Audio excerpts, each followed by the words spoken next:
Il y a des feux qui ne brûlent pas la peau, mais l'âme. Des feux intérieurs, silencieux, invisibles. Tu le ressens parfois, ce bouillonnement dans la poitrine, cette tension dans la gorge, ce besoin de crier, sans jamais vraiment comprendre pourquoi. Ce n'est pas toujours une explosion. Parfois, c'est une implosion, un repli, une froideur, une fatigue étrange. Cette colère que tu contiens depuis des années, depuis des vies peut-être, sans jamais lui avoir donné un visage. Elle n'est pas venue par hasard. Elle s'est installée lentement. Elle a grandi dans l'ombre, nourrie par le silence, l'injustice, les blessures que tu n'as pas su dire, les humiliations que tu as avalées, les non-dits qui t'ont rongé. Tu ne t'es pas réveillé. Un matin, en colère, tu as accumulé, tu as encaissé, tu as pardonné trop vite, tu as souri trop longtemps. Et un jour, ce qui devait te glisser dessus est resté accroché. Tu as commencé à frémir pour des détails, à t'irriter pour des gestes, à t'emporter pour des mots qui, hier encore, ne t'auraient rien fait. Parce que ce n'est pas eux, ce n'est pas maintenant. C'est tout ce que tu n'as pas dit, tout ce que tu as laissé passer, tout ce que tu n'as pas eu le droit de ressentir. La colère n'est pas un défaut, elle est un signal, une alarme posée sur une frontière intérieure qui a été franchie trop souvent. Elle n'est pas là pour détruire, elle est là pour prévenir. Mais si tu ne l'écoutes pas, elle finira par exploser au mauvais moment, sur la mauvaise personne, avec des conséquences que tu ne voulais pas. Sénèque disait, la colère est une folie passagère. Une folie qui se déguise parfois en légitimité. Mais même légitime, la colère mal gérée détruit plus qu'elle ne protège. Elle emporte ta clarté. Elle court-circuite ta raison. Elle brûle ce que tu voulais juste éclairer. Tu veux peut-être juste qu'on t'entende, qu'on te respecte, qu'on te comprenne. Mais à force de ne pas poser de limites, tu as laissé l'accumulation faire le travail à ta place. Et l'accumulation finit toujours par exploser. Alors tu cries, tu blesses, tu regrettes, tu t'en veux, et tu recommences. Mais Épictète te propose une autre voie. Il dit, ce n'est pas l'événement qui nous met en colère, mais notre jugement. C'est notre manière d'interpréter ce qui nous arrive qui enflamme ou apaise notre esprit. Et ce regard, tu peux apprendre à le transformer, non pas en te niant, non pas en te forçant à rester calme, mais en apprenant à voir autrement, à ressentir autrement, à choisir ta réponse, au lieu de réagir par réflexe. Ce feu en toi n'a pas besoin d'être éteint, il a besoin d'être canalisé, dirigé, respecté, parce qu'il contient aussi ta force, ta dignité, ton instinct de justice. Il contient cette partie de toi qui refuse l'inacceptable, et c'est précieux. Mais tu n'es pas ce feu, tu es celui ou celle qui peut l'observer, le guider, le contenir sans l'étouffer, l'écouter sans t'y brûler. Ce chemin n'est pas simple, il demande une attention constante, un retour à soi honnête. Il demande de ralentir quand tout en toi voudrait foncer, de respirer quand ton cœur bat trop vite, de choisir une pensée lucide quand ton esprit crie vengeance. Mais ce chemin, il te rend libre, et c'est cette liberté-là que nous allons explorer. Parce qu'avant qu'il ne soit trop tard, tu peux apprendre à gérer ce feu, et même à t'en faire un allié. La colère ne commence jamais au moment où elle éclate. Elle commence bien avant, dans les recoins discrets du corps, dans ces frémissements que personne ne remarque, mais que toi, tu ressens. Une tension légère dans la nuque, une crispation dans la mâchoire, le souffle qui devient plus court, le cœur qui accélère sans raison apparente. Ce ne sont pas des accidents, ce sont des avertissements. Des signaux que ton système intérieur t'envoie pour dire « quelque chose ne va pas ». Mais voilà, tu es passé, maître dans l'art de les ignorer. Tu avances, tu fais comme si de rien n'était, tu rationalises, tu dis que ce n'est pas grave, que ce n'est pas le moment. Tu bloques l'émotion, et chaque blocage devient un poids supplémentaire dans ton ventre, jusqu'à ce que ça déborde, jusqu'à ce que la colère explose, sans que tu comprennes pourquoi elle était si forte, si soudaine. Mais elle n'était pas soudaine, elle était accumulée. Les pensées, elles aussi, viennent avant la flamme. Et elles sont perfides, discrètes. Il me manque de respect. Elles ne m'écoutent jamais. Pourquoi est-ce toujours moi qui dois faire des efforts? Ces phrases tournent en boucle. Elles alimentent le feu. Elles donnent un sens à ce que tu ressens, même si ce sens est parfois biaisé. Elles justifient, elles attisent, elles valident l'émotion naissante. Et derrière ces pensées, il y a la vraie blessure, celle qu'on ne regarde jamais en face. Ce n'est pas juste la colère de l'instant, c'est la douleur plus ancienne, celle de ne pas se sentir entendu, respecté, reconnu. Ce sentiment de trahison, d'injustice, de dévalorisation. C'est cette accumulation de petites humiliations, de déséquilibres, de silences, de mots mal placés, qui finissent par faire déborder l'intérieur. Repérer l'après-colère, ce n'est pas se forcer à rester calme. C'est développer une écoute plus fine. C'est apprendre à lire les signes avant-coureurs, à sentir quand ton corps commence à parler, quand tes pensées changent de ton, quand ton souffle se contracte. C'est dans ce moment-là que tu as le plus de pouvoir, avant que la flamme ne devienne feu, avant que le mot ne devienne cri. Le stoïcisme ne t'invite pas à fuir tes émotions. Il t'invite à les comprendre, à les observer, à faire de chaque frisson un message et non un danger. Parce que plus tu reconnais tôt la montée, plus tu as de chances de l'accueillir, sans qu'elle te submerge. Tu n'as pas été trop colérique, tu as été trop silencieux, pendant trop longtemps. Et ton corps, ton esprit, ton cœur ont pris le relais. Maintenant, il est temps de réapprendre cette écoute oubliée. Non pas pour éviter la colère, mais pour la rencontrer avec respect. Pour lui dire « Je te vois arriver, je sens ce que tu veux me dire, et cette fois, je t'écoute, avant qu'il ne soit trop tard. » On dit parfois que crier soulage, que taper du poing sur la table, hurler sa vérité, évacuer sa rage permet de se libérer. Comme si la colère, une fois sortie, perdait tout pouvoir. Comme si la brûlure disparaissait simplement parce qu'on l'a exprimée à haute voix. Mais cette croyance est trompeuse. Elle rassure sur le moment. Elle donne une impression de force, de contrôle retrouvé. Pourtant, elle laisse souvent derrière elle un goût amer, des relations abîmées et un vide plus profond que la colère elle-même. La vérité, c'est que l'explosion n'apaise pas. Elle soulage brièvement, puis elle blesse. L'autre d'abord, mais surtout toi, parce que dans cette décharge, tu perds la maîtrise de toi-même. Tu dis ce que tu ne penses pas toujours. Tu fais ce que tu regretteras. Tu détruis parfois ce que tu voulais simplement réajuster. Et tu te retrouves, après la tempête, avec les décombres de ce que tu voulais préserver. Ce n'est pas ton émotion qui est en cause. Elle est humaine, légitime. C'est ce que tu en fais dans l'instant de bascule. C'est là que tout se joue. Sénèque nous prévient avec une clarté impitoyable. Céder à la colère, c'est trahir sa propre raison. Ce n'est pas une métaphore, c'est un avertissement. Car la colère qui explose n'est pas un acte de justice. Elle est une perte de soi, une abdication. Tu remets ton pouvoir à l'émotion. Tu deviens celui ou celle qui subit, et non celui ou celle qui choisit. Et puis, il y a ce qui reste après. La culpabilité, la honte, l'impression de ne pas avoir su se contenir. Tu revis la scène, tu réentends tes mots, tu revois ton visage déformé par la rage, et tu te demandes « Pourquoi j'ai fait ça ?» Tu t'en veux, tu t'excuses, mais une trace est restée. En toi, en l'autre, quelque chose s'est rompu. Ce qui devait soulager t'a alourdi. Ce qui devait libérer t'a enfermé. Mais tu n'étais pas faible, tu n'étais pas mauvais. Tu étais blessé et mal préparé. On ne t'a pas appris à accueillir cette énergie autrement. On t'a laissé croire que l'alternative, c'était le silence ou l'explosion, la soumission ou la violence. Mais entre les deux, il existe un autre espace. Un espace de maîtrise, de clarté, de respect, pour toi, pour l'autre. Cet espace, le stoïcisme t'invite à l'habiter, à ne plus fuir la colère, à ne plus la craindre, mais à ne plus t'y perdre non plus. Tu n'as pas besoin de crier pour exister, tu n'as jamais eu besoin de crier. Ce que tu ressens a de la valeur, même quand tu le dis doucement, même quand tu le gardes, le temps de le comprendre.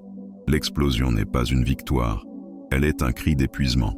Ce que tu cherches, ce n'est pas de te défouler, c'est d'être en paix. Ce que tu veux, ce n'est pas de frapper, c'est d'être entendu. Et ce qui te libérera, ce n'est pas la violence du geste, mais la profondeur du regard posé sur toi-même. Quand tout monte à l'intérieur, quand le sang pulse dans les tempes, quand le cœur tambourine comme pour faire sortir ce que la bouche ne peut pas encore dire, il est tentant de réagir, d'agir dans l'urgence, d'extérioriser pour ne pas exploser.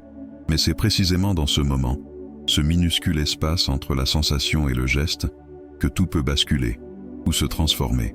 Le stoïcisme ne te dit pas d'étouffer le feu, il te montre comment le contenir, comme on contient une flamme dans une lanterne, pour qu'elle éclaire, sans brûler.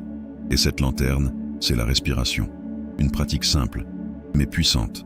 Une manière de revenir à soi, quand tout semble t'arracher à toi-même. 3 inspirations lentes, profondes. en comptant jusqu'à 5, puis un relâchement, un souffle libéré, un espace recréé. Ce n'est pas une technique de surface, c'est une décision intérieure, une main invisible posée sur ton épaule qui dit « Reste là, ne pars pas dans la réaction, reviens dans ton axe ». Physiologiquement, ce geste n'est pas anodin. Il agit sur ton amygdale, cette partie de ton cerveau qui s'emballe dans les moments de tension. En respirant lentement, tu désamorces le signal d'alerte. Tu rappelles à ton corps qu'il n'est pas en danger. Tu redonnes la place au cortex, à cette zone de décision lucide, calme, posée. Tu reprends le gouvernail, au lieu de laisser la tempête décider pour toi. Ce réflexe, au début, semble fragile, peut-être même ridicule. Tu respires, et rien ne change immédiatement. Mais ce n'est pas une magie, c'est une rééducation, un réapprentissage. Plus tu répètes, plus tu renforces ce pont intérieur entre toi et toi. Plus tu développes cette capacité à exister dans l'émotion, sans en être dévoré. Et surtout, tu reprends ta place. Tu ne fuis pas, tu ne frappes pas. Tu te tiens au milieu du feu, comme un arbre enraciné dans la tourmente. Tu choisis de ne pas céder à l'impulsion. Tu choisis de rester fidèle à ce que tu veux vraiment. La paix, le respect, la dignité. Il n'y a rien de plus puissant que cette maîtrise douce. Rien de plus impressionnant que ce calme qui naît dans le tumulte. Ce calme n'est pas froid, il n'est pas distant. Il est brûlant de lucidité. Il dit « Je sens tout, mais je ne me perds plus dans rien ». Et peut-être que cette respiration, ce simple acte, est le début d'un changement profond. Un point de bascule discret, une graine de silence plantée dans le tumulte. Une preuve que tu n'es pas ta colère, que tu n'es pas obligé de devenir ce que l'émotion exige, que tu peux, à chaque tension, faire ce choix, respirer, te garder, te retrouver, avant que le feu ne te consume, avant qu'il ne soit trop tard. Ce n'est pas ce qu'ils ont dit, ce n'est pas ce qu'ils ont fait, c'est ce que tu as compris, ce que tu as interprété, ce que ton esprit, en un éclair, a transformé en blessure. Il ne s'agit pas de nier ce que tu ressens. Ta douleur est réelle, ta colère aussi, mais si tu veux retrouver ta souveraineté intérieure, il te faut apprendre à distinguer l'événement de ton jugement. Épictète disait « Ce n'est pas l'événement qui nous trouble, mais la manière dont nous le percevons. Et ce n'est pas une abstraction philosophique, c'est une vérité crue. Deux personnes vivent la même situation. L'une s'effondre, l'autre s'apaise. Pourquoi?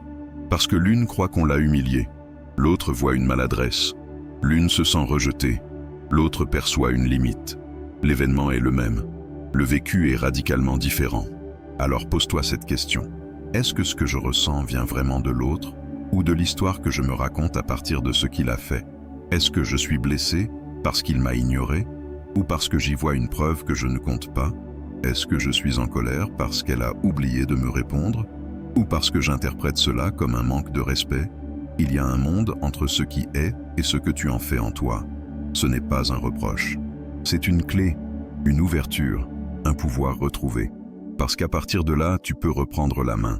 Tu peux reformuler, repenser, choisir une autre lecture. Tu n'as pas besoin de te mentir.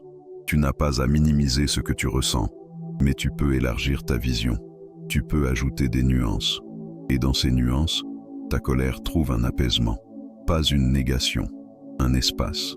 Imagine que chaque situation soit un brouillon et que ton esprit y ajoute des couleurs, des formes, des significations. Si tu modifies le pinceau, l'image change. Tu ne contrôles pas ce qu'ils font, mais tu peux influencer la manière dont tu le reçois. Et cela change tout.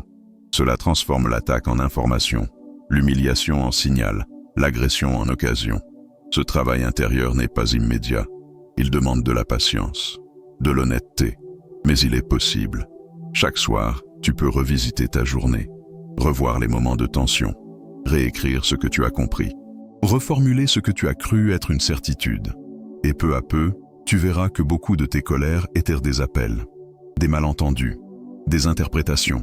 Cela ne veut pas dire que les autres ont toujours raison. Cela veut dire que tu ne leur donnes plus le pouvoir de t'enflammer. Tu reprends ton autorité intérieure. Tu redeviens responsable de ton feu. Et dans ce recul, tu retrouves ta clarté, ta force, ton calme.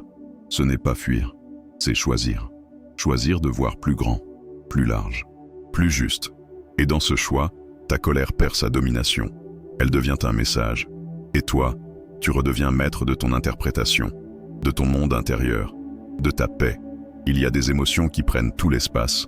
Quand elles montent, elles envahissent. Elles colorent tout. Elles troublent la vision. La colère, surtout, agit ainsi. Elle ne parle pas doucement. Elle impose. Elle veut être entendue. Elle veut être crue. Et souvent, tu t'y confonds. Tu crois que tu es ta colère. Tu perds la distance. Tu deviens la vague, alors que tu pourrais rester le lac. C'est là que commence un autre chemin. Celui que le stoïcisme appelle l'indifférence active. Non pas une froideur, mais un recul habité. Une manière de regarder l'émotion sans s'y dissoudre. Une capacité à dire « je vois ce qui monte », mais je ne suis pas obligé à d'y répondre tout de suite. Je peux rester là, en moi, solide, calme, présent. Imagine ta colère comme un nuage. Il arrive, il s'épaissit, il assombrit, mais il ne fait pas disparaître le ciel. Le ciel reste, derrière, en dessous, immobile, serein. C'est toi, ce ciel. La colère est passagère. Elle n'est pas ton essence.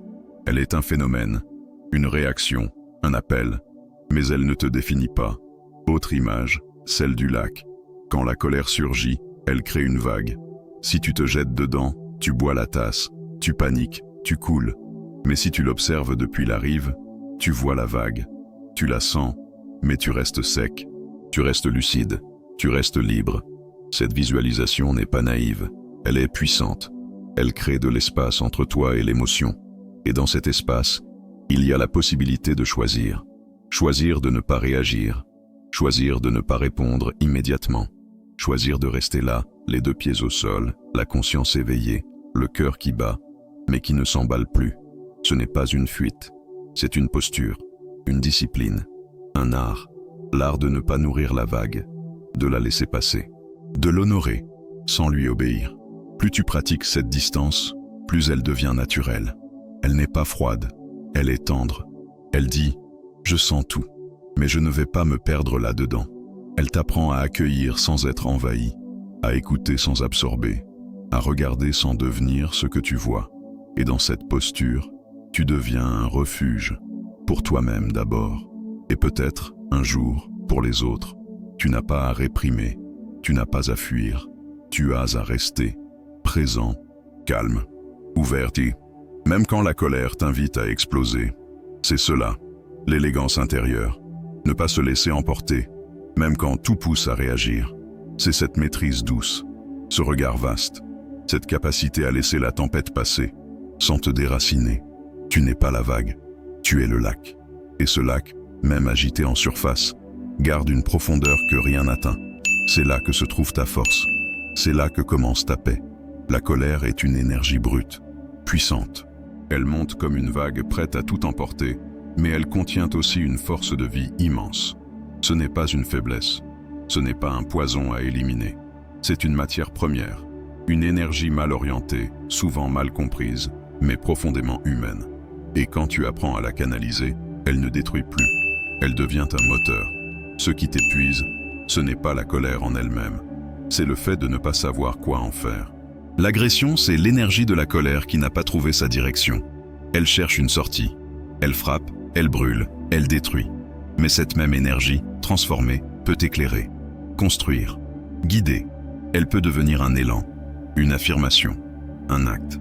Pas une réaction impulsive, mais une réponse choisie. Alors, au lieu de la réprimer ou de l'exploser, tu peux la déplacer. Tu peux lui offrir un autre chemin. Tu peux marcher vite. Écrire ce que tu ressens. Parler à une page plutôt qu'à une personne. Tenir un journal de colère, pas pour t'y noyer, mais pour y déposer ce qui te pèse. Pour regarder ce qui te brûle, sans te brûler toi-même. Chaque ligne écrite devient un miroir, une façon de te relire, de te comprendre, de transformer le cri intérieur en une parole consciente. Ce que tu n'as pas pu dire dans l'instant, tu peux le poser là, sans violence, sans censure, juste toi, ton feu, et ton désir de ne plus qu'il te consume. Le stoïcisme ne nie pas les émotions, il les considère comme des alliés potentiels. Sénèque disait que tout ce qui nous touche peut être utilisé, même ce qui fait mal, même ce qui nous trouble. La colère, en ce sens, peut devenir une boussole. Elle montre là où il y a eu franchissement. Elle indique les endroits où tu ne t'es pas senti respecté, vu, entendu. Elle révèle ce que tu veux protéger. Elle te montre ce qui compte pour toi. Et si tu transformais cela en action, une vraie action, pas un cri, pas une vengeance, mais une décision, une mise en mouvement, une mise à jour de ta manière de poser tes limites, de dire ta vérité, de choisir tes batailles. L'énergie est là, tu l'as, elle vibre, elle veut sortir, mais tu peux choisir la forme. Tu peux décider de l'offrir au monde ou de la retourner contre toi. Et ce choix change tout. Canaliser, ce n'est pas retenir, ce n'est pas refouler, c'est rediriger. C'est dire, je sens la puissance, je sens le danger, mais je vais en faire une puissance utile, une clarté, une mise en action qui me respecte et respecte le monde. Et cette transmutation, c'est un acte de dignité, un acte de paix intérieure, une preuve silencieuse que tu n'es pas ton orage, que tu es l'être qui a appris à danser avec le tonnerre, à transformer chaque éclair en lumière, à faire de l'émotion une alliée, une source, une direction, une force. Il y a une idée tenace selon laquelle la maîtrise de soi devrait être immédiate. Comme si, après avoir compris, tout devait changer. Comme si, après une prise de conscience, la colère devait disparaître. Mais la réalité est autre. La transformation ne vient pas d'un éclair. Elle vient de la répétition, de l'engagement discret, du retour quotidien à soi. Pas pour être parfait, mais pour être présent, pas pour ne plus jamais s'emporter, mais pour s'emporter de moins en moins. La patience n'est pas une vertu passive, elle est un entraînement, un art de recommencer, de rater, puis de recommencer encore, de tomber dans la colère et de revenir au calme, de se tromper, puis de se corriger avec douceur. Ce n'est pas un progrès linéaire, c'est une spirale, parfois ascendante, parfois confuse, mais toujours vivante. Le stoïcisme l'a toujours affirmé. La vertu est un muscle. Et comme tout muscle, elle a besoin de constance, d'effort, d'attention. Ce n'est pas dans les grandes décisions que tu bâtis ta paix intérieure. C'est dans les petits gestes, les micro-pauses, les silences habités, les instants volés au tumulte pour simplement respirer, lire quelques lignes, écouter une voix calme, fermer les yeux, revenir en toi. Chaque jour, tu peux créer ces pauses colères, ces oasis dans le désert du quotidien, pas pour fuir les autres, mais pour retrouver ton axe, pour ne pas te perdre dans le bruit, pour ne pas laisser le monde extérieur te voler ton monde intérieur. Ce ne sont pas des parenthèses, ce sont des fondations, des racines invisibles. Et peu à peu, tu remarques un changement, moins de tension, moins de réactions immédiates, une capacité nouvelle à rester, même quand tout pousse à partir, une force tranquille qui s'installe, non pas parce que la vie devient plus douce, mais parce que tu es devenu plus stable, plus enraciné, plus libre. Il ne s'agit pas de devenir impassible, il s'agit de devenir traversable, que les émotions passent, sans te détruire, que la colère vienne, sans te posséder, que les événements frappent, sans t'arracher à toi. C'est cela, la patience. Ce n'est pas attendre que la tempête passe, c'est apprendre à être la montagne sous la tempête. Sénèque le rappelle avec force. Ce n'est pas dans la facilité que naît la vertu, mais dans l'exercice. Ce que tu construis chaque jour, dans l'ombre, dans le silence, dans l'effort discret, devient un socle, une lumière que personne ne voit, mais que tout le monde ressent. Et un jour, sans bruit, tu te rends compte que tu n'as pas réagi, que tu as respiré, que tu as vu la colère, mais que tu l'as laissé passer. Et ce jour-là, tu comprends, tu n'es plus le même. Tu n'as pas supprimé la colère, tu as grandi autour d'elle, et elle n'a plus le même pouvoir sur toi, parce que tu as cultivé, patiemment, cette force invisible, celle qui ne crie pas, mais qui soutient, celle qui ne s'impose pas, mais qui résiste, celle qui, lentement, devient ton vrai refuge. Ce n'est pas la colère qui est le problème, c'est la manière dont elle nous traverse, dont elle nous habite, dont elle prend parfois le pouvoir sans prévenir. Tu l'as vu, tu l'as senti, cette montée intérieure, ce feu qui gronde, ce souffle qui se raccourcit. Tu sais ce que ça fait, de se sentir dépassé, d'avoir envie de tout casser, ou de se taire à s'en faire mal. Mais tu sais aussi que cette émotion, quand elle est accueillie, quand elle est contenue sans être étouffée, devient autre chose, une direction, une lumière, un signal précieux. Tout au long de ce chemin, tu as appris à reconnaître ces premiers frissons, les signes invisibles, la tension dans le cou, les pensées qui tournent. Tu as compris que la colère ne vient pas de ce que l'autre fait, mais de ce que tu en fais à l'intérieur de toi, qu'elle est souvent le masque d'une blessure, d'un besoin non respecté, d'une limite franchie trop souvent sans que tu aies osé parler. Tu as vu aussi que l'explosion n'est pas une délivrance. Elle laisse des traces, elle blesse, elle détruit, et surtout, elle éloigne de ce que tu veux vraiment. La paix, le respect, la clarté. Tu as vu que la respiration, cet acte si simple, peut devenir ton ancrage. 3 souffles, 3 pauses, 3 secondes pour ne pas franchir le point de non-retour. Tu as appris à questionner ton interprétation, à transformer le « il m'attaque » en « je choisis de ne pas absorber ». Tu as découvert que tu n'es pas ce que tu ressens. Tu es celui ou celle qui peut observer, reformuler, transformer. Tu as vu la vague et tu as choisi de rester le lac. Et puis il y a eu ce feu, cette énergie brute. Tu as cessé de la craindre. Tu as appris à la canaliser, à l'écrire, à la marcher, à la déposer là où elle devient utile. Tu ne t'es plus battu contre elle. Tu l'as transformée, tu l'as transmutée. Tu as compris qu'elle était un mouvement, pas une condamnation. Et surtout, tu as pratiqué, tu as cultivé cette patience, cette constance invisible, cette douceur qui revient, cette respiration qui devient habitude. Tu n'es pas devenu impassible, tu es devenu plus libre, plus stable, plus vrai.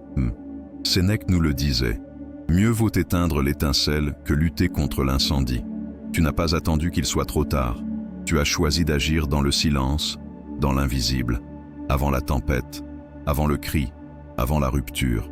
Épictète murmure, vous n'êtes pas votre colère, vous êtes l'observateur qui la maîtrise. Et peut-être que là réside la plus grande victoire, non pas dans ce que tu contiens, mais dans ce que tu diriges, ce que tu traverses, ce que tu transformes. Et si, dans ta prochaine montée, tu ne faisais rien, sauf respirer, 1 fois, 2 fois, 3 fois, juste cela, juste assez pour te rappeler que tu as le choix, juste assez pour garder ta lumière. C'est peut-être là que tout commence, dans ce silence, ce souffle, ce non-geste, qui change tout, parce que tu n'as plus besoin de réagir, tu n'as plus besoin de crier, tu as appris à exister, pleinement, profondément, dignement, même au cœur du feu.